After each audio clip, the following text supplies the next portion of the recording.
community. So that sort of covers a whole range of stuff, as you can imagine. It's interesting actually just talking or listening to the talk speakers this morning and this afternoon. One of the things that's come up quite a lot is this word about exercise. And I heard just before, it's all about movement as well, but it's actually getting out and using your body and doing physical things to keep your health good, and that feeds back through into so many things, and how we can, especially as we get a little bit older, as I'm discovering, how well we can actually keep going. So what I'm talking about today, a case study on low vision and electric bikes. A little while ago, I had a gentleman come to me who said that he was getting to the stage where he thought he wanted to give up using his $10 second-hand cheap push bike, and he thought maybe he should get an electric bike. And so we had a discussion about this, and at the grand age of 89, he decided he would stop biking and use an electric. And I was thinking, okay, 89, his balance is not quite so good anymore. He doesn't quite have the muscle mass he used to have to be able to push himself along. So this, can I figure out the buttons are? This is actually what we came up for him. This is actually made in Invercargill by an engineer down in Invercargill. You can actually buy these things.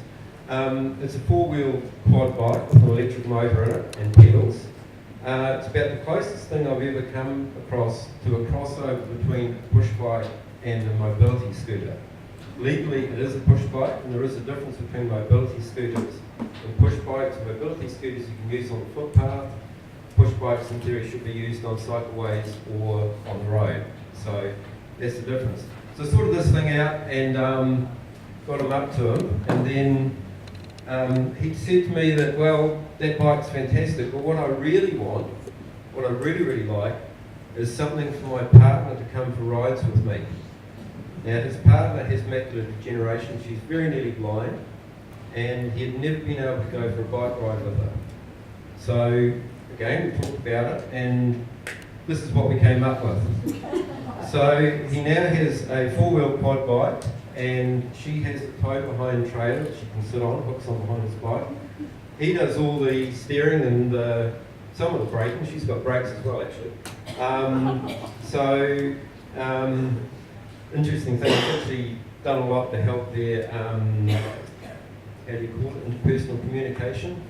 He now has to tell her when he's going to stop, and she has to tell him when he's going too fast and all this sort of stuff. So, so it's actually worked really well for them. Yeah, so they're doing quite a lot of kilometres on this thing now around there actually up in Christchurch.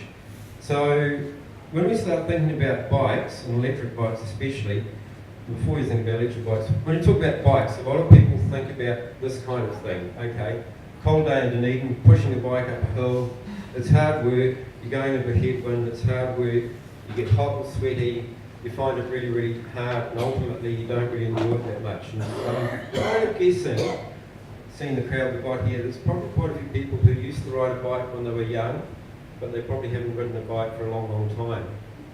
When we're talking about electric bike technology, the thing I'm really interested in is how to get that technology and make it work for people, how to adapt it to actually make it work what they want, for whatever reason.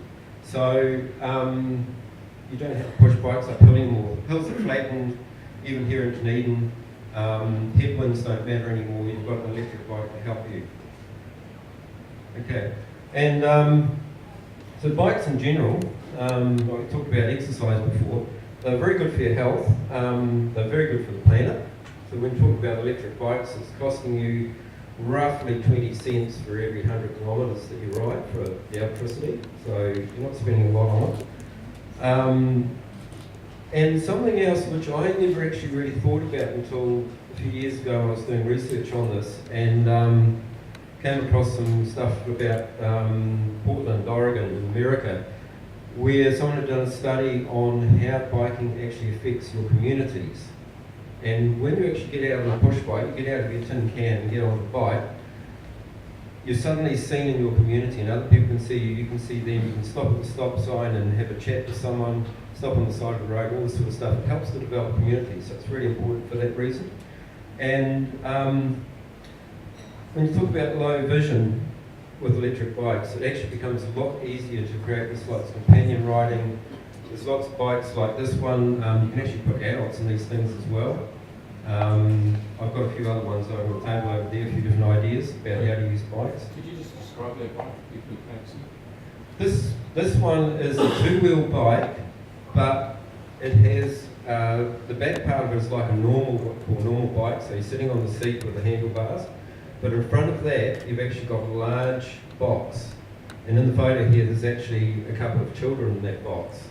So they're actually contained. They've got seat belts on, and away you go. And with electric assistance, you can actually. I've actually ridden a bike. All up, we worked it out, over 250 kilograms, massive, and you were still going up James Street in North East Valley without any problems. So it completely changes how you use this technology. And, sorry? That you do in New Zealand. That photo I actually borrowed from overseas, so it's good that you spotted that. I borrowed, because a lot of places overseas you don't need to use crash helmets, but here in New Zealand, of course, you do. Yeah. And with the kids in the front as well. So when we're talking about technology, the whole world of bikes is changing quite dramatically, and I have to say here in New Zealand we're actually quite a long way behind a lot of other places. I heard today that there's some few places in Europe now which have hit the 50 mark, which means that 50% of all people movements in a town in a day is done by bikes. So if you can imagine 50% less cars on the road in Dunedin, that's what we're talking about. So we have a long way to go before we get there, but we're slowly heading that way. And if you're worried about cold winds and rain, I'll just go and get one of these things. The one that I've got up on the screen there at the moment is pretty much fully encased bike with the kids in the back, and you can actually buy these in New Zealand at the moment. Okay, so it's not until I actually dropped this thing off for this couple in Christchurch that I actually found out that the lady in the back hadn't actually ridden a bike for 60 years. And when we put it all together and showed it to her and she felt her way around and got a little bit familiar with it, she jumped on it and away they went. Fantastic. And she hasn't stopped. These guys are doing around about 100 kilometres a month on this thing. So if you happen to be up in Christchurch and you see them wandering around the roads there somewhere, stop and have a chat to them. They're a lovely couple and they'll be more than happy to share some experiences with you. And they're really, really enjoying it. They're going out for picnics in the park and all that sort of stuff, and discovering more and more cycleways around Christchurch.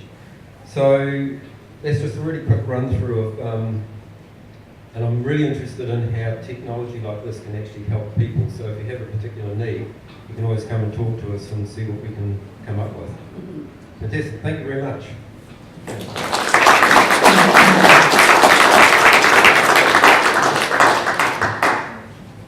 was watching the Edge the other day, and they had an umbrella hat.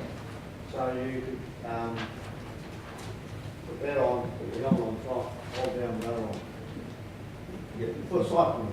For cycling, yeah, excellent. I showed you that picture before. One of the big movements in cycling now is that a lot more of these, what they call HPVs, human-propelled or human-powered vehicles, and they're actually fully enclosed like a little car. You climb inside them, they have electric and they've got pedals, and away you go. So you're actually completely sheltered from the weather. So there's quite a lot of development in that area at the moment. A lot of startup companies producing these things. Where do they sit in terms of, like, if it's completely closed, does it need to be registered or anything like that? Or? No, here in New Zealand, we have a law that says that if it's got pedals, and if you're under 300 watts power assistance, it has to be assisted, it's not actually a drive, then it's a push bike. So you can basically do whatever you want around that as long as you stay within that limit. Can you explain what a recumbent bike is? Was that what that one you showed before, kids in front? The one I showed you before isn't a recumbent because the rider's still sitting upright. The recumbent is one where you lie down in the seat and you're actually quite low to the ground quite often. Right. Yeah. And they have their advantages and disadvantages, but they're getting a lot more common as well. Do the bikes make a noise when they go along so that blind people can hear them coming? Because, that's a trouble with electric vehicles and push bikes and that we can't hear them coming, and so we don't know they're there. I And guess- it's quite scary with people having scooters and they can't Yeah, they definitely. can't hear us, we can't hear them. So the question is around noise from vehicles, and this is something that's becoming more of a problem with electric cars coming in as well. I guess the electric bikes kind of fit in where ordinary bikes fit in. In other words, you're probably not going to be able to hear them coming. Some of them make a little bit of noise, but very little. It's more around rider awareness and visibility and having good cycle lanes and good designated areas, so that there is a problem in town at the moment with new cycleways where you're often striking pedestrians walking onto the cycleway. So things like that where you can kind of keep people separated out, or at least people to be aware that those things exist. I've got a bell on my... Got another question over here, sorry. Bell on my device. So where is the battery exactly on this? And do you have to charge it overnight, and what's the range of The batteries go in various places. Some of them go on the carrier on the back. Most of the ones now are built into the frame somewhere on the bike. As for range, I have a person who came in the other day. She's got a trike. She's got a fairly big battery on it, and she said that she's doing about 180 kilometres on a charge. So that's better than most electric cars. And you just plug it into a 3-pin plug for a few hours. Like I say, it costs about 20 cents to charge up. They're very, very cheap to run. They're not run proper dynamo. The old lights on the bikes used to have a dynamo on the wheel. Yeah, I'm not even going to touch that question. That's a whole world in itself. But no, they don't charge when you're biking along. We have time for one more question. Oh, sorry, it's over here. Peter. Is it easy enough to change it to hand-driven pedals? I represent a lot of people with wheelchair users up in Neighbourhood Good Lives in the centre of Palmerston North. And transport is the biggest issue wheelchair users have because they don't get taxis far enough and there's not enough of them around, but they love to be able to do it themselves. So changing it to hand-driven would be easy enough and still have the electric motor. Fantastic. That's a really good point because, again, it's adapting technology. There is stuff off the shelf that you can get which actually clips onto a wheelchair. So in other words, it lifts the front of the wheelchair off the ground. You've got a front wheel on it like a push bike, and you basically ride it like a push bike, and you can put hand cranks on them, you can put electrics on them, you can do all that kind of stuff. That stuff does exist. Yep, exactly.